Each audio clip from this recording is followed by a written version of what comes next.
Hello, Holistic Chamber of Commerce family. Welcome to today's Member Spotlight. I have with me Laura Fox, and she is the guru's ghost. So, what exactly is that? Let me give you a little brief intro here.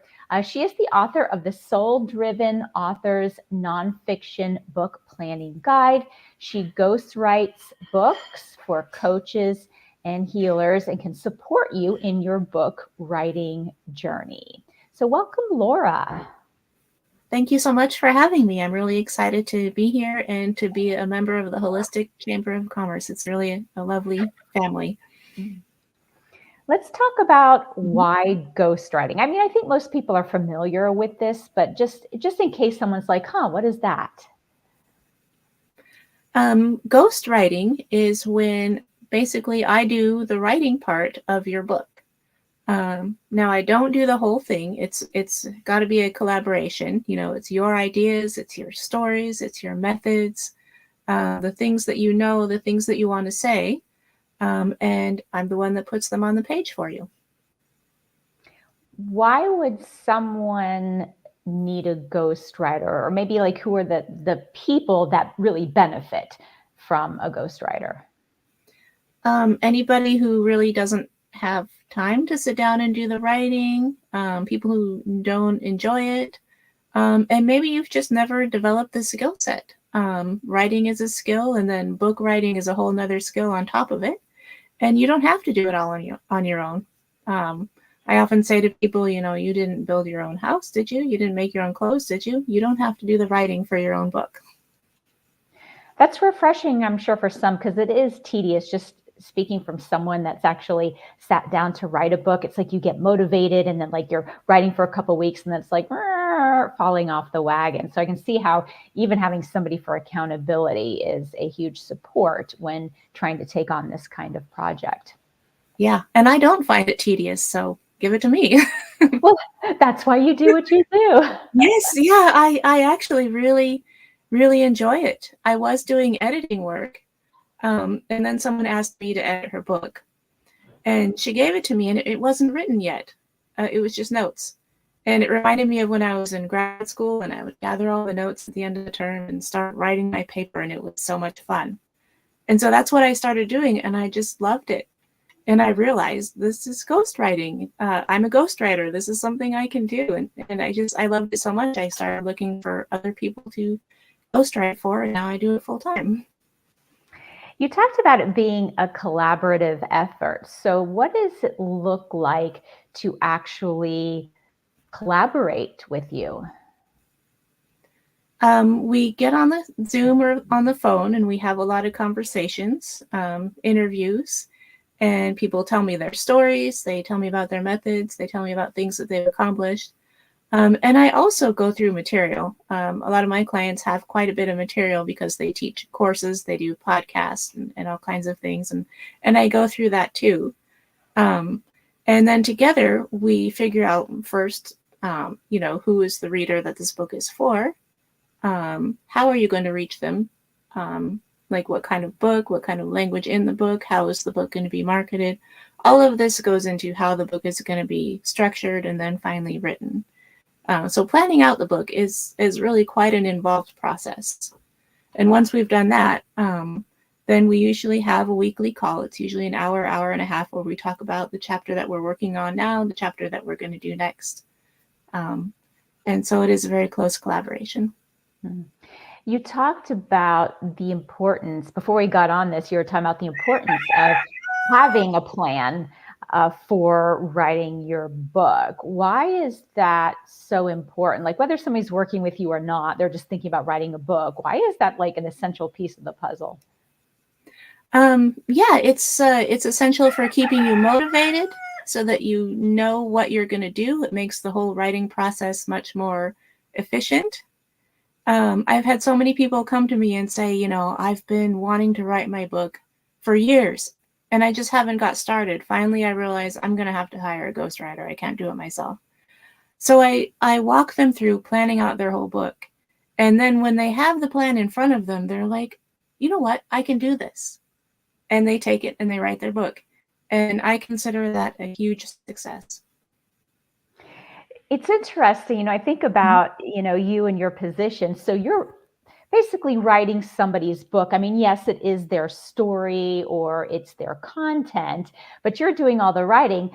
But at the end, it's their name that's on the book, correct? Right. It's because I have seen some instances where people write a book under a different name. Is that something different, or is that kind of the same thing? Oh, you mean like using a pen name?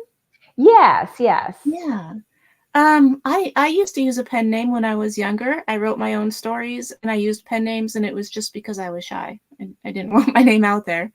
Um, Mm, but being a ghostwriter is very different from using a pen name, because when I ghostwrite for my clients, it's really not my work.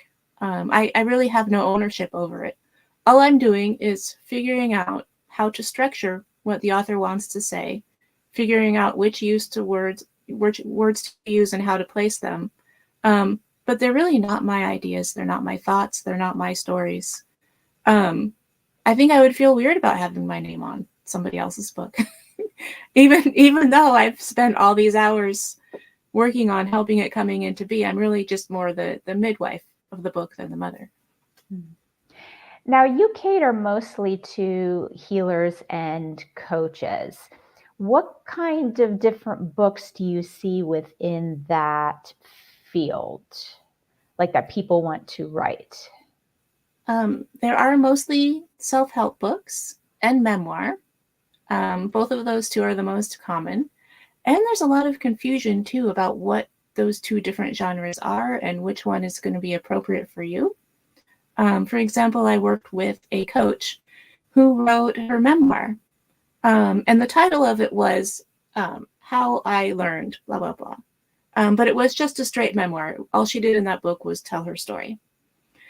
And people read that book, and then they reached out to her and they were like, but you never said how. The title was How I, and they wanted to learn from her. And it was great that they signed up for a coaching program.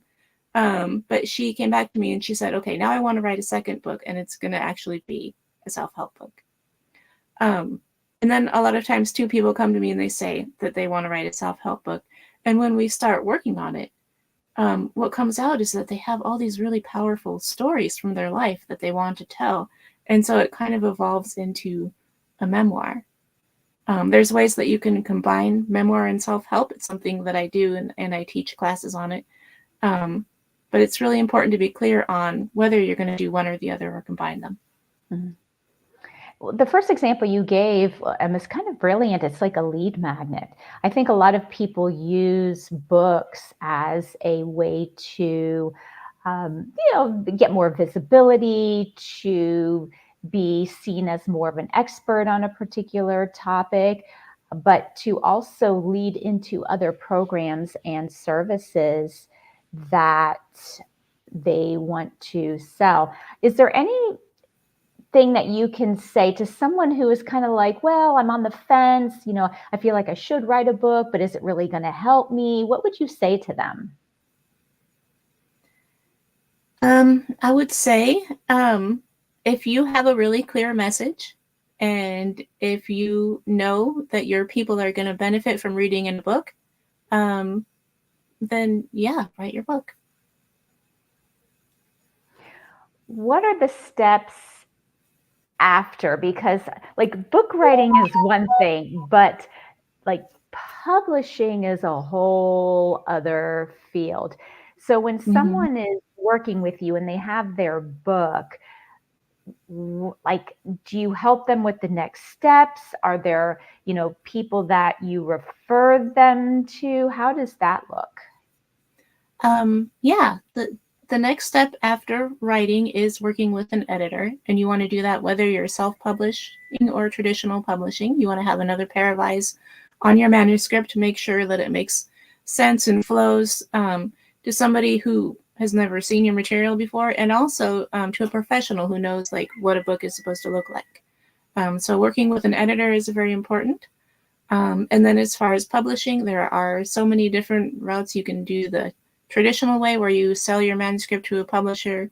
You can do all the work yourself if you're very DIY. You can even design your own cover. Or you can hire a bunch of different professionals to do all these different services for you. Or you can work with like a done for you service to publish your book. Mhm. And Do yeah, you I have, do. Oh, sorry.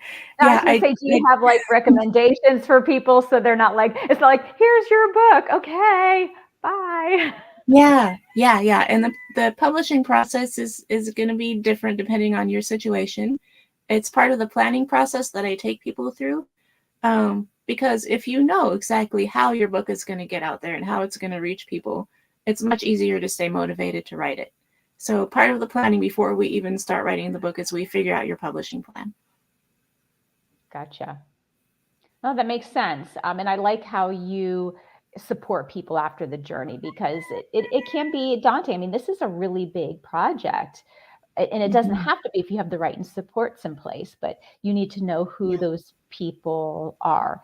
And I know it's like self-publishing versus getting a publisher. It's almost like two different avenues with two different ways of going about that, that's from what I understand. Yeah. Mm-hmm. Yeah, they are very different options, and it's good to get thoroughly familiar with what they are. Mm-hmm. Anything else you want to tell us about ghostwriting, your expertise, your experience, maybe the benefits or a client story, just something that you would like to share in addition to what we've already talked about? I don't know. I think if you're considering creating a book and putting it out there, I would encourage you to go for it. It's fun, and there's a lot of different ways you can do it, and you'll reach a lot of people. Where do you live? Because I hear roosters. Oh, I live in the Okanagan Highlands. It's on the eastern part of Washington State, and I'm very close to the Canadian border. And you have roosters? Yes. Too many roosters, actually. There's too many of them. Do you have any others besides roosters? Do you have chickens, pigs, goats, any of those? Yes, we have 4 goats, 2 dogs, 3 cats, lots and lots of chickens, and 2 ducks. A perfect peaceful environment to write somebody's book. Yes. Yeah. Yeah, it is a really beautiful place. I've had a client just say to me recently, she said, every time I think of where my book is being written, I'm just so happy to think that it's being written in a beautiful place. Mm-hmm. Yeah. And so when I do expand my business, I think I'm going to open a little retreat center where people can come and work on their book with me in person. Oh, that sounds lovely. Mm-hmm. How fun. I've never heard that before. I mean, I'm sure it does exist, but I've never come across anything. That's a brilliant idea. Some people need to escape, where they are to actually think and get clarity as to what they want to do. Yeah. I have a little camper off to the side where I go and work so that I'm not in the house. And it does make all the difference. Yeah. How fascinating. Maybe I need a little camper too. I can just like park it outside in the driveway. Yeah, my husband would be like, no.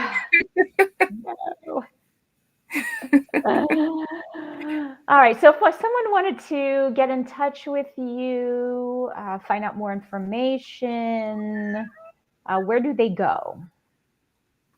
I would recommend going to my website. It's at gurusghost.com. Okay. And it looks like they can book a complimentary call with you. You have a newsletter, from what I understand. Mm-hmm. Yes. Okay. Sign up for a workshop. So all the goodies you can find. Yes, all the goodies on my website.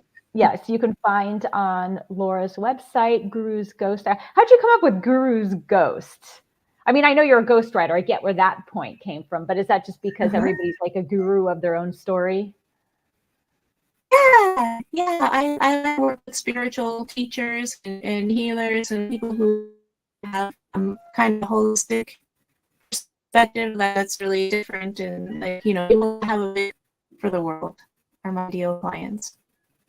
Wonderful. We're so glad to have you here as part of the Holistic Chamber of Commerce family. I know there's a lot of us out there, including myself, that have like half written books that are sitting just collecting dust. So If that sounds like you, schedule a complimentary call with Laura and just learn how she can support you in that book writing journey. Thank you so much, Laura, for being here with us and sharing your expertise. Yes, thank you so much for having me. Have a great rest of your day, everybody.